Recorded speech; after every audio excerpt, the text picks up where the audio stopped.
Moving right along, let's talk training. Let's talk why we're going to actually be working to improve cardiovascular fitness, how it might benefit health, and how we might be able to really optimize the cardiovascular training that is currently being done or that we might be prescribing to an individual in the future. Before we go too much further, I want you guys to Command C, Command V, that right-hand side, or copy and paste this section right here into Google and go ahead and give that a read if you guys want, right? It's just there for your resource. If you remember all the way back to the first week, we talked about the different organizations you could possibly join as you're getting into this field. And the American College of Sports Medicine was one of those, right? ACSM, American College of Sports Medicine, same thing. They actually put out a position stand. And what a position stand is it's essentially a collection of the best advice that the entire organization can come up with that is backed by science but still somewhat opinionated, and they're usually a little bit easier to read. So I recommend looking into that. If you guys are interested in personal training, if you're interested in really improving physical fitness of an individual, whether it's yourself, it's a family member, whatever, it's a great place to really start reading a little bit more on cardiovascular exercise. Why do we even do cardiovascular exercise? Go ahead and hit pause, think about it. Really, it's up to you guys, however you clearly define benefits. But there are some that are a little bit more obvious than others, some that have been shown to actually work in real life. So one, the heart is a muscle. Through and through, the heart is a muscle. It's a pump, but it's a muscle, right? We saw that in the last slide deck and in the last video. What happens when you train your muscles? They get stronger. You lift weights, you get bigger, you get stronger. You should definitely be lifting weights because gains, bro. Heart is just a muscle. By exercising the muscle, it gets stronger, it gets better and faster. The more active you are to a certain level, asterisk, italicized, bold, whatever, the more active people tend to be less prone to heart disease. That's not to say that genetics don't play a role, but you can improve your likelihood of premature morbidity or premature mortality with doing some basic levels of cardiovascular fitness, cardiovascular exercise. And then lastly, your muscles receive more oxygen. So if you're actually getting out there and exercising, you're becoming more efficient at sequestering oxygen and putting oxygen to the places that need it. Even better. Right? Let's take and combine that first bullet point with that third bullet point. We improve the strength and we improve the ability to get oxygen. We're going to be improving the efficiency of the heart. So your heart's not going to have to work as hard to reach a certain level. Have you ever wondered why really trained individuals, really aerobically fit individuals have really low heart rates?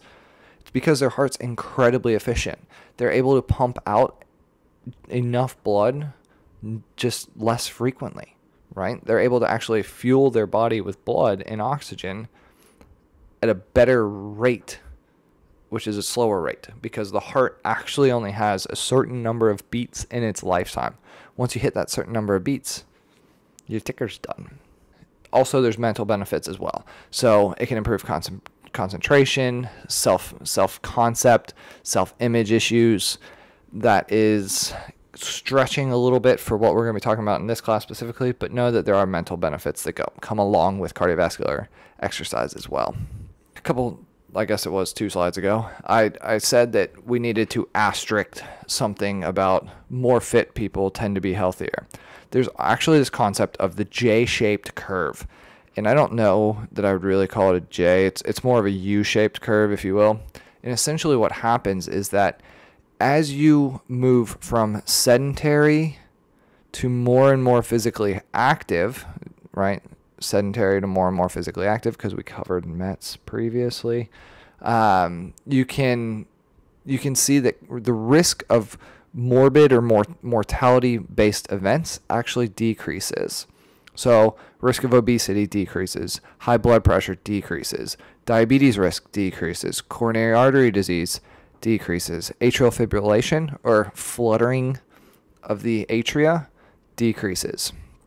And then you can see that once you hit a certain point, there's actually an increase in likelihood of morbid mortality-based events. And what's interesting is this threshold right here is actually the threshold for sport. So as you continue to move on in fitness level, you can actually get to dangerous levels such as sport. Sport is inherently a not healthy or healthful approach to physical fitness. It actually goes one step too far. Now, am I saying don't do sports because they're dangerous or they're not healthy? No, of course not, because it's providing you a level of physical fitness. What I am saying is that there is a level of physical activity that is too much, and you need to be conscious of that as you're working yourself out or you're working with other individuals. So how do you train an individual? What are some of the basic training principles for cardiovascular fitness? Because these are going to be applied also to resistance training. So what about overload? Who's ever heard of overload? Right? It's this concept that our muscles adapt. So in order to continually getting better at something, you have to continually stress the system more and more and more and more. Right? So if you want to improve your cardiovascular fitness, you got to push the muscle further and further and further. So it's what it would look like would be you increase in intensity, you hold that intensity for a while, it gets easy. You increase in intensity, you hold that intensity for a while, it gets easy.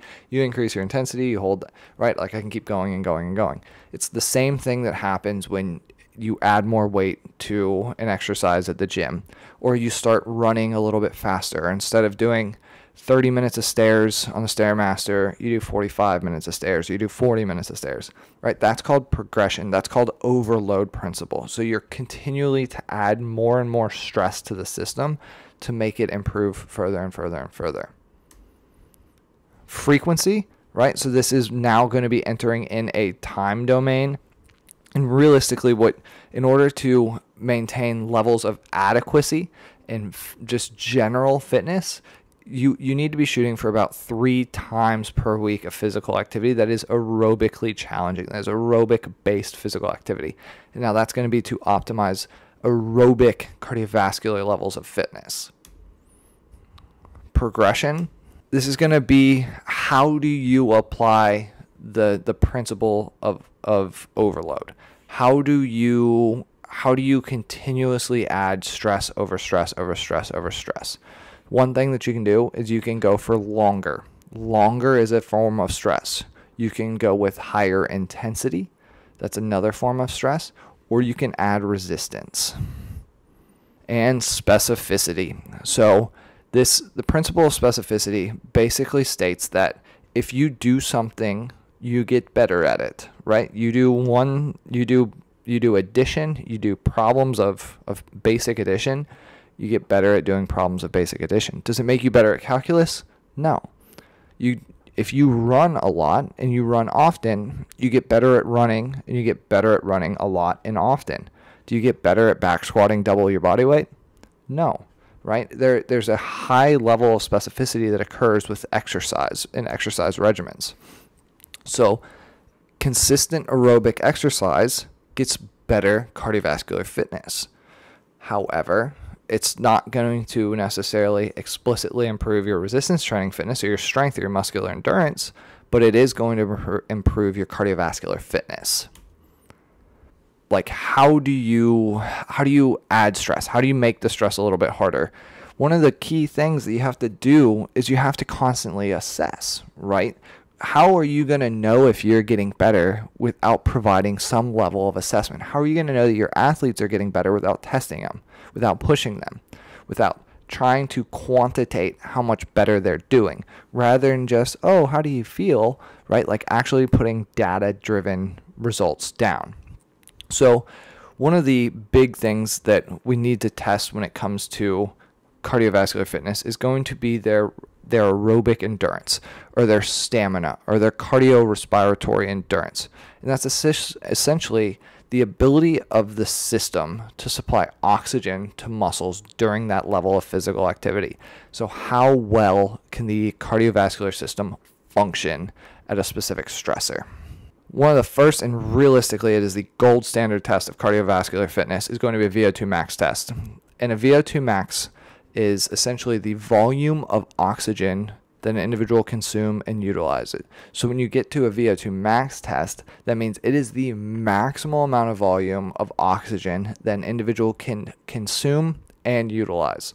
Think to any of those commercials for Gatorade you've seen where you've got individuals wearing a mask and running on a treadmill or biking really hard. They've got sweat pouring off of them and they look like they're in pure pain. That's a VO2 max test.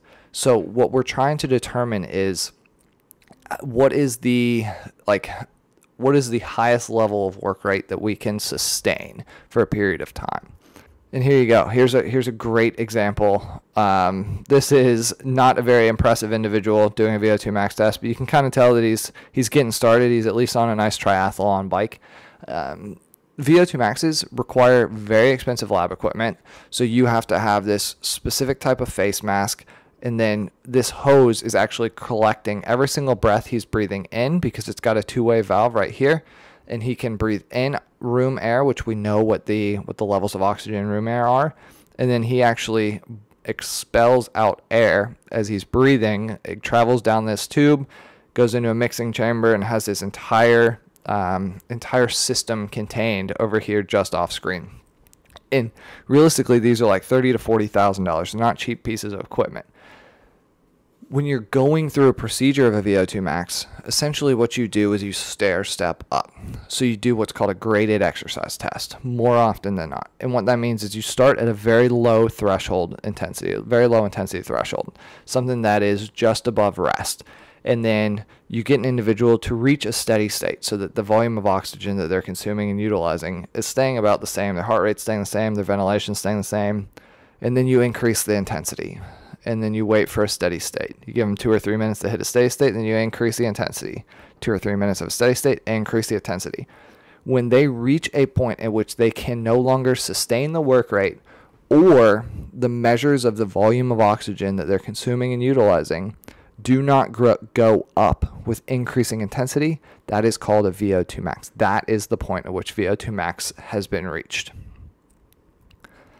There's more data kind of surrounding VO2 max test now, and really there's been data for a long time. We're just changing some of the fitness tests that we're using to assess VO2 now. But there is normative data out there that kind of puts you in you're at risk, you're an elite level athlete, all that type of stuff, right? There's normative level data out there. There's also a Cooper run, so there's a 12-minute run test, or there's the 1.5 mile run test. Each one of these are kind of different. So when I was going to school, we always called Cooper test a 2 mile test. So it's like if you could run 2 miles in under 12 minutes. I guess technically the Cooper test is a 12-minute run test. You see how far you can cover in that 12 minutes. Here is the normative standards for an individual that's 20 to 30 years old. And these are in meters here. So 1,600 meters is approximately 1 mile. So you can see that they're covering almost 2 miles. Sorry, I'm an idiot. Because 1,600 times 2 would be 3,200 meters, right? So the Cooper test. There's also the Rockport walk test. So this is a 1 mile walk test. What I want you to know is that, and what I want you to pay attention to is that the Rockport test or the Cooper test are indirect estimators of VO2 max. You see how there is this calculation here. There's an assumption, an assumption, an assumption, an assumption, an assumption, and an assumption. So every single one of those constants, every single one of those numbers that is in there next to a variable that is being inserted makes it obvious that it's an estimate. So it's using values from other individuals to estimate a singular individual's response to that exercise, or an individual's cardiovascular fitness in this specific case. The only way to directly ascertain a VO2 max is to do the expensive laboratory VO2 max test. It's the only way that you can really do it. The rest of these are estimators, and they can be very good estimators, but they are just that. They're estimating. They're not giving us a true value. So how do we program, or how do we write workout routines for aerobic exercise or cardiorespiratory fitness? Well, we're going to follow something called the FIT paradigm, which is frequency, intensity, time, and type. Type is, it's kind of stated already here non-obviously because we're talking cardiorespiratory fitness, and if we think principle specificity, in order to get better at cardiorespiratory fitness, we have to do cardiorespiratory based activities. So type is a little, it's not even stated on this slide. So for maximum effectiveness, we want to be exercising at a frequency of about 3 to 5 days per week. For various levels of fitness, you're going to use varying levels of exercise intensity, or percent VO2 or percent heart rate reserve. If you have a VO2 max, or you have an indirect measure of VO2 max, whether it's the 1 mile Rockport walk test, struggled with that one, or it's the Cooper test, 12-minute run test, you can prescribe a relative percent intensity as long as the individual has a heart rate monitor when they're doing the exercise, or they're actively tracking how hard they're working. So that's going to be lower for deconditioned adults, right? 30 to 40%. So that's fairly low. That means that they can actually get benefit just from getting up and moving, right? They can get more physically fit just by doing the minimum. You can also, for the individual that is a healthy individual or a low risk individual, you can start combining moderate and high intensity, or moderate and vigorous exercise regimens. So that's between really 40 to 85 or 90% heart rate reserve. It is likely that most individuals that you will work with in your time, unless you're working with older individuals, is you will be able to take this up to about 90% or greater. There's also a time domain that we need to make sure that we're hitting. Sorry, I just was getting a call.